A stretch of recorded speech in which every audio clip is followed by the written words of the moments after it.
राधे राधे दोस्तों, मेरे YouTube channel आरती भक्ति में आप सभी का हार्दिक स्वागत है।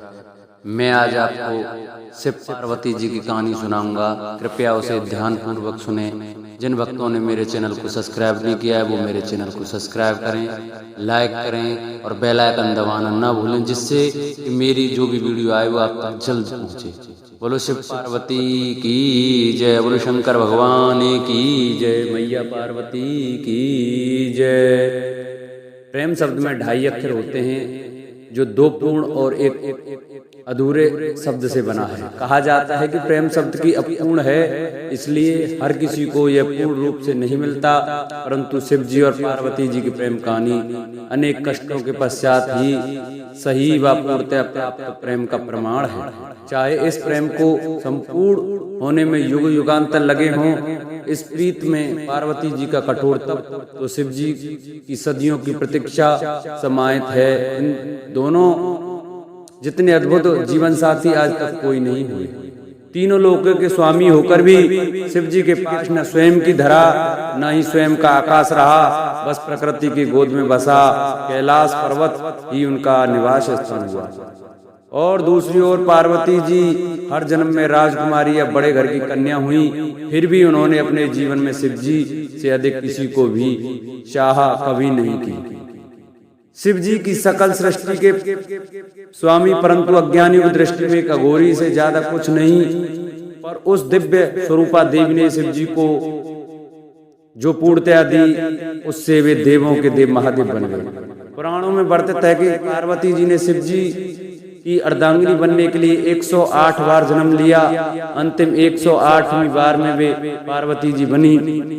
पार्वती जी के स्वरूप में पहले उनका जन्म दक्ष प्रजापति की कन्या के रूप में हुआ, तब उस जन्म में भी उन्होंने प्रेम से वशीभूत होकर शिव संग प्रेम विवाह किया, परंतु उसके पिता प्रजापति की इच्छा रही थी कि सती विष्णु जी को वरण करे ताकि वे सब प्रकार के वैभवों से युक्त व प्रसन्न रहें। पर सती तैयार ना हुई, बल्कि उन्होंने घोषणा कर दी कि मेरा वास्तविक सुख तो महादेव में निहित है। सती रूप में शिव जी की भक्ति की और दृढ़ता से उन्हें पति के रूप में पाया। इसी बात से दक्ष प्रजापति शिव जी के विरोधी बन गए और अपना सबसे बड़ा शत्रु अपने ही जमाता अर्थात शिव जी को मान लिया। शिव जी को तुच्छ दर्शाने के लिए दक्ष ने एक महायज्ञ का आयोजन किया, जिसमें सभी देवी देवता, यज्ञ, किन्नर, साधु, संत, ऋषि, मुनियों को बुलाया गया। बस स्वयं की पुत्री और जमाता को छोड़कर इस यज्ञ में जाने हेतु पार्वती जी ने शिव जी को समझाया कि आमंत्रित तो परायों को किया जाता है, अपनों को नहीं, और वे वहां बिन बुलाए पहुंची तो उन्हें बहुत अपमानित होना पड़ा। उन्हें शिव जी की बात न मानकर गलती हो जाने का भान हुआ, और जब उन्होंने शिव जी के प्रति अपमानजनक शब्द सुने तो वे यज्ञ के अग्निकुंड में कूद गईं। शिव जी को जब पता चला तो उनके यज्ञों ने यज्ञ भंग कर दिया। सती ने पुनर्जन्म में उन्हें शिव जी से मिलने का वचन देकर प्राण त्याग दिए। शिव जी माता सती का मृत शरीर लिए विक्षिप्त से घूमते रहे। तब विष्णु जी ने सुदर्शन चक्र से 51 भागों में सती जी का तन काट दिया, जो आज भी 51 शक्तिपीठ के रूप में स्थापित है। वर्षों वर्ष शिव जी का वियोग कम नहीं हुआ, बल्कि बढ़ता ही गया। वे संसार से विरक्त हो गए। इस सती ने बाधा निभाते हुए पर्वतराज हनुमान और रानी मैना के घर पुत्री के रूप में जन्म लिया। पर्वतराज की पुत्री होने के कारण उन्हें पार्वती नाम मिला। नारद जी ने किशोरी पार्वती जी को जीवन साथी के रूप में शिव जी को पाने के लिए तपस्या का मार्ग बता दिया। तब पार्वती जी ने अपनी सखी को हृदय की बात बताई तो उनकी सखी उन्हें घोर बियावान जंगल में लेकर गई, जहाँ पार्वती जी ने अन्न जल का परित्याग करके विभिन्न कठोर से कठोर सहस्त्रों वर्ष तक किए। तब शिव जी ने सप्तऋषियों को पार्वती जी को समझाने के लिए भी भेजा। स्वयं भी बट्टू वेश में समझाने पहुंचे, परंतु शिव जी ने भी पार्वती जी का दृढ़ संकल्प के आगे हार स्वीकार कर लिया, और वे पार्वती जी संग परिणय सूत्र में बंधने को वचन दे बैठे। इस वचन को शिव जी ने फाल्गुन मास कृष्ण पक्ष की चतुर्दशी अर्थात शिवरात्रि पर पूर्ण किया। शिव और शिवा का महामिलन शिवरात्रि को हुआ, इसलिए यह दिन महाशिवरात्रि बन गया। कितनी कठिनाइयों को सहन करते हुए महलों की राजकुमारी पार्वती जी पर्वतवासिनी बन गईं। पार्वती जी ने एक बार अपने लिए घर की इच्छा की, तब शिव जी ने उन्हें लंका बनाकर भी दी थी। तब वास्तु विप्र रावण जो दक्षिणा में शिव जी को पाने की इच्छा से पूजन कराने आया था, पार्वती जी ने सोने की लंका उसे ही भेंट कर दी, परंतु शिव जी को रावण के साथ जाने नहीं दिया।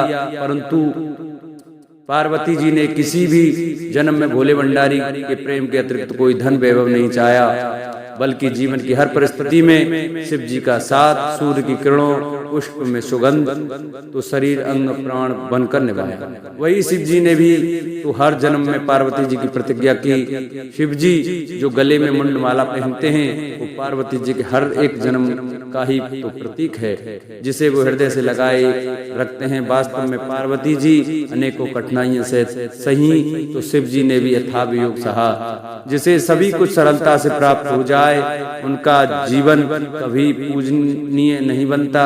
अंततः दोनों ने संपूर्ण प्रेम की परिभाषा गढ़ दी। आज के युग में जहाँ प्रेम गीत के मायने बदल गए हैं, जहाँ प्यार का स्थान अर्थ भोग विलास ने लिया है, वहाँ शिव सेवा का निश्चल निस्वार्थ अड़िंग प्रेम सभी के लिए प्रेरणादायी है। तभी तो आज भी भक्तगण सदियों के बाद भी इस संपूर्ण हुए प्रेम के दिवस को महाशिवरात्रि के रूप में विशेष उल्लास, उमंग, ऊर्जा से मंदिर घर पंडालों में पूजन करते हुए रात्रि जागरण के साथ मनाते हैं। साथ ही महादेव और महादेवी से इसी तरह के प्रेम पाने की कामना करते हुए जीवन में संपूर्णता और सकल सुख पाने की इच्छा करते हैं। इस संपूर्ण युगल जगत के माता पिता का आशीर्वाद सभी के जीवन पर सदा बना रहे। सभी को महाशिवरात्रि पर्व पे व्रत करना चाहिए। बोलो शंकर भगवान की जय, बोलो मैया पार्वती की जय।